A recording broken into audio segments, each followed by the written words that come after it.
in the 90s you started playing again, doing gigs. How come? Well, it was a kind of long build-up, you know. We've been doing some stuff together, Mike and I mean, we were seeing each other, you know. We used to see Carl quite a lot, who was working for a record company, Chaz. And I don't know if he personally sparked off the idea that we should all get back together, but I know he was very enthusiastic about that. Because he was seeing a lot of bands come into his record company and thinking, oh, hold on, I know a band who are much better than all these bands, and they're, you know, right in front of my nose. And then Virgin released a compilation called Divine Madness, which was hugely successful in England, and was that before we did Madstock? Somebody said that the other day, I don't know. I'm not sure which about way around it was. Yeah. Whatever reason, anyway, we got offered this rather nice venue, which is a park in North London. It must have been around it because the live album Madstock came out, and that was just after Divine Madness, wasn't it? Yeah. So it must have been just sort of the same during the period of Divine Madness. Sorry, yeah. Yeah, and you know, the two things I think were quite surprising. One, that Divine Madness sold like 1 million or something copies, and then secondly, we played in this field and 35,000 people came. And then we got the next night, and then it was another 35,000. And we haven't played together for 8 years, so it was a big surprise, I think, for everybody. You know, everybody in the business as well as us, and that was a sort of launch pad then for us to start talking more about. Because even then, quite a lot of the band thought, well, that's it. We'll just do this one concert. You know, maybe we never did a sort of farewell concert, and maybe this is it. And then another year went by, and then people said, should we do that again? That was quite good fun, yeah. And then we sort of started getting a little bit of momentum. But yes, it's a very slow organism, Madness. You know, it takes a long time to get any real momentum.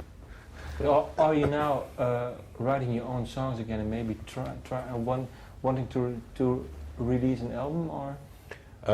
Yeah, I mean, we've been writing songs, you know, like Suggs was just saying, there was a period when I was writing songs with him for quite a long time, and a lot of those songs never saw the light of day. I mean, everybody's been writing songs as we go along, yeah. So we're thinking of doing another original album, yeah. And when maybe? Well, you know, it's again, you know, it's difficult for us because we all have a different, slightly different level of enthusiasm, and I think I'd like to do it as soon as possible, really. We've still got a bit of life in this Danger Man album. We have to still promote a little bit more, and you know, until the end of the year maybe, or a little bit longer, hopefully.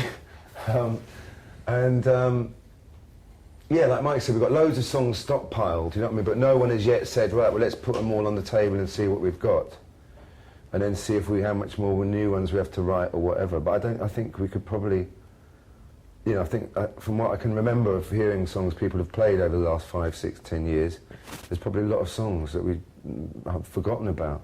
Will it change, or the sound, or? Well, I mean, we very specifically did this Danger Men record, which was, you know, to go back to the roots of ska and reggae and all those things that that made us kind of what we were. And then, well, one idea was that now we make an album that is maybe more pop, you know, more like British pop music, like we also were quite famous for, you know. I mean, for instance, things like Our House, which aren't a ska song, you know, they're just a great song with a bit of some of the influences, maybe a little bit of Motown or something. But not to be so rigid as we've been on this record, but that was a sort of idea, you know, like a concept. So maybe just to let it all go and make an album that anyone wants, you know, all the ideas that we have, put them all in a big pot and make maybe quite a musical sort of album. Yeah, do you think so? What do I think of that? Oh, no way, no, how? Absolutely not.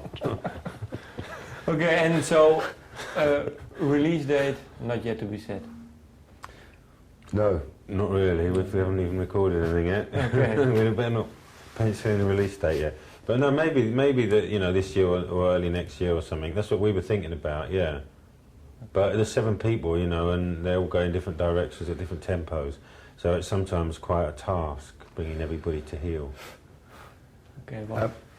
Yeah, you know, and it's not a lack of enthusiasm for being, you know, for doing stuff in the band. It's just the balance of keeping your life outside the band alive.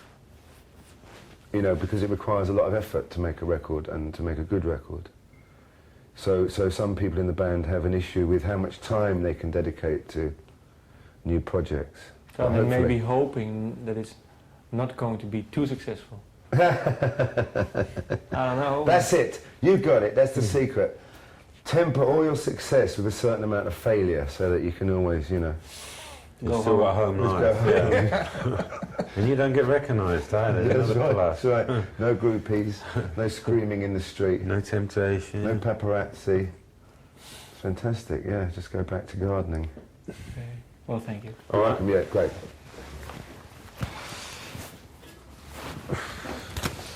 Okay, thank you. This is quite what do you call it? Compact outfit you've got here. What do you mean? Compact, you know. Yeah. Huge. Yeah. You can go anywhere, do anything. Yeah, well, it works really quick. Yeah, sure.